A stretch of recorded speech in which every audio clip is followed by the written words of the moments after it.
Good morning students, मैं सुषमा और आज हम करेंगे मंगलेश डबराल द्वारा रचित कविता संगतकार। संगतकार किसे कहते हैं? किसी मुख्य गायक के साथ गायन वादन में साथ देने वाले कलाकार को क्या कहते हैं? संगतकार कहते हैं। जो पीछे से बोलते हैं, एक मुख्य गायक के पीछे जो आवाजें आती हैं वो संगतकार की आवाजें होती हैं। संगतकार कविता में उसी के महत्व पर प्रकाश डाला गया है।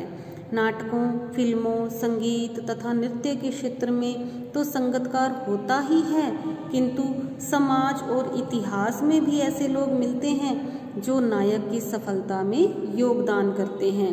वे सामने नहीं आते, परंतु यह उनकी कमजोरी नहीं, मानवीयता है। तो इसी संगतकार के महत्व पर प्रकाश डालते हुए कवि ने लिखा है, देखें। मुख्य गायक की चट्टान जैसे भारी स्वर का साथ देती वह आवाज सुंदर कमजोर कांपती हुई थी। वह मुख्य गायक का छोटा भाई है या उसका शिष्य, या पैदल चलकर सीखने आने वाला दूर का कोई रिश्तेदार। मुख्य गायक की गरज में वह अपनी गूंज मिलाता आया है प्राचीन काल से। तो बच्चों देखो, संगीत कार्यक्रम में मुख्य गायक की भूमिका नायक की भांति होती है। उसकी आवाज चट्टान की भांति गंभीर और भारी होती है, जो श्रोताओं को प्रभावित कर उन्हें सुनने के लिए उत्सुक किए रहती है। अब इसके विपरीत संगतकार की आवाज मधुर, कंपन युक्त और कमजोर होती है, जो प्रत्येक कदम पर मुख्य गायक के स्वर में स्वर मिलाकर मुख्य गायक के स्वर को प्रभावपूर्ण बनाती है। कवि को गायक और संगतकार के संबंधों के बारे में सही जानकारी नहीं है, किंतु उनके संबंधों को देखकर अनुमान लगाया जा सकता है। उसी अनुमान के माध्यम से कवि को लगता है कि संगतकार गायक का कोई निकटतम प्रियजन है, जो उसका छोटा भाई, प्रिय शिष्य या दूर का कोई रिश्तेदार हो सकता है, जो पैदल चलकर उससे संगीत की शिक्षा लेने आया है। पुराने समय से ही संगतकार का स्वर मुख्य गायक के ऊंचे गंभीर स्वर के साथ मिलकर गूंजता है। गायक जब अंतरे की जटिल तानों के जंगल में खो चुका होता है या अपने ही सरगम को लांघकर चला जाता है भटकता हुआ एक अनहद में, तब संगतकार ही साई को संभाले रहता है, जैसे समेटता हो मुख्य गायक का पीछे छूटा हुआ सामान, जैसे उसे याद दिलाता हो उसका बचपन जब वह नौसिखिया था। तो अंतरा से क्या तात्पर्य है बच्चों? हम कोई भी गीत है तो उसकी पहली दो लाइनें क्या कहलाएंगी? स्थाई कहलाएंगी, और जो पहरा बोलते हैं अंदर का वो क्या कहलाता है? अंतरा कहलाता है। जटिल तान होता है तान या आलाप की कठिन प्रस्तुति, और सरगम संगीत के सारे ग म प ध नि, ये 7 स्वर हैं। लांघना क्या होता है? सप्तक बदलना, 7 सुरों को बदलना। और अनहद होता है भौतिक स्वर की सीमा से परे, असीम, अनंत तथा आध्यात्मिक मस्ती होता है अनहद। और नौसिखिया क्या होता है बच्चों? नया नया सीखने वाला।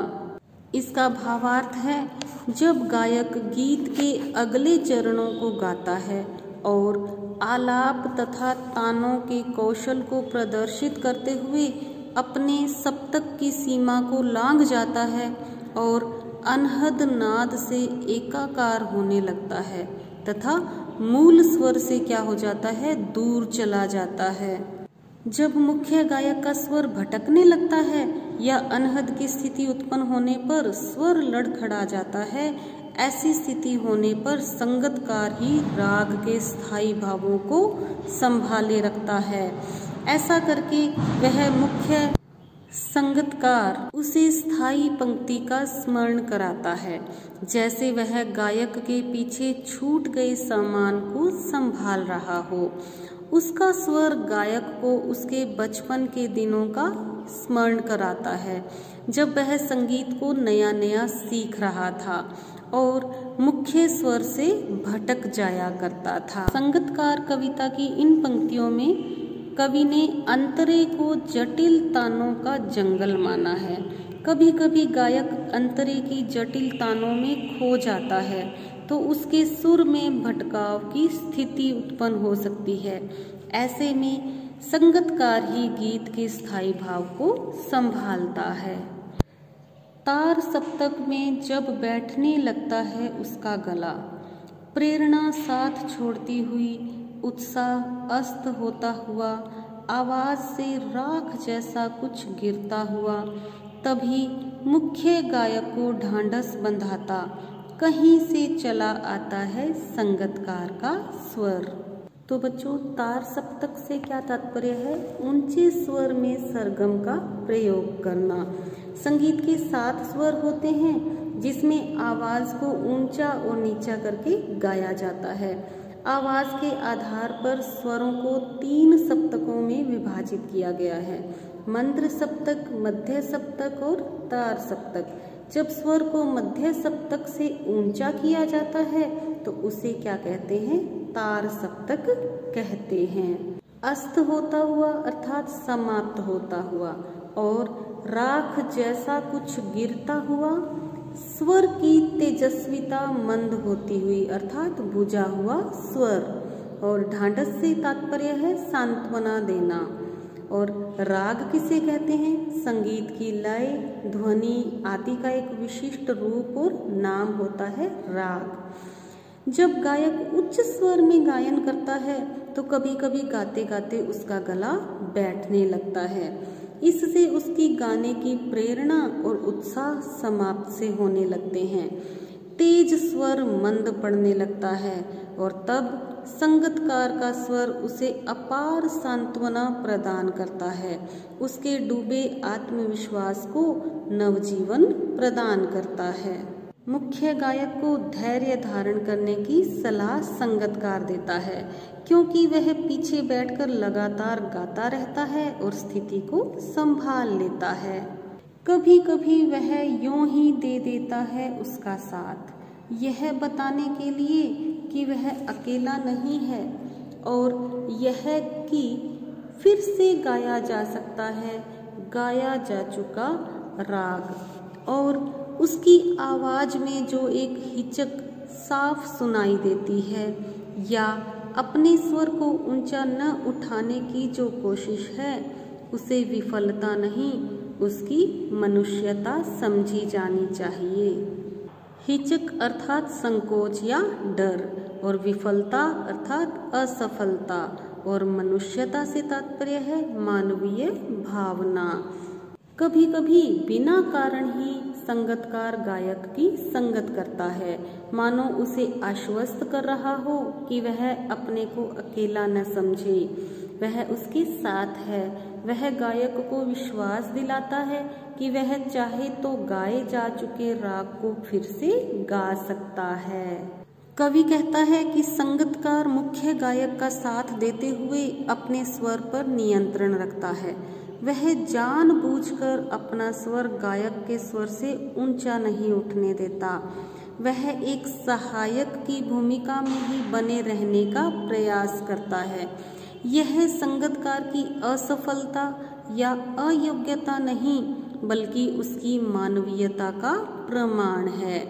योग्य और समर्थ होते हुए भी वह स्वयं को पृष्ठभूमि में ही रखता है और अपने गुरु की मान प्रतिष्ठा बढ़ाने में पूर्ण योगदान करता है।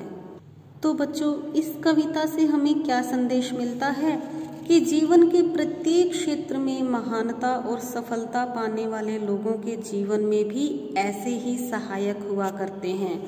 ये सहायक स्वयं सामने न आकर उस व्यक्ति की हर प्रकार से सहायता, समर्थन और सहयोग करते हैं। लोग उस सफल व्यक्ति को तो देखते हैं, परंतु उन अज्ञात सहयोगियों को जानते तक नहीं। इन सहयोगियों को नीम की ईंट कहा जा सकता है।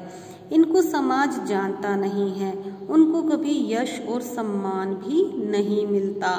कवि चाहता है कि लोग उनके महत्व को समझें और उनका सम्मान करें। अर्थात कवि यह संकेत देना चाहता है कि किसी भी क्षेत्र का प्रसिद्ध व्यक्ति हो, उसकी प्रसिद्धि और सफलता का आधार उसके सहयोगी और सहकर्मी होते हैं। तो कैसी लगी आपको ये कविता, कमेंट बॉक्स में जाकर ज़रूर बताएं। आगे हम फिर मिलेंगे नई वीडियो के साथ, नए लेसन के साथ। Thank you, have a nice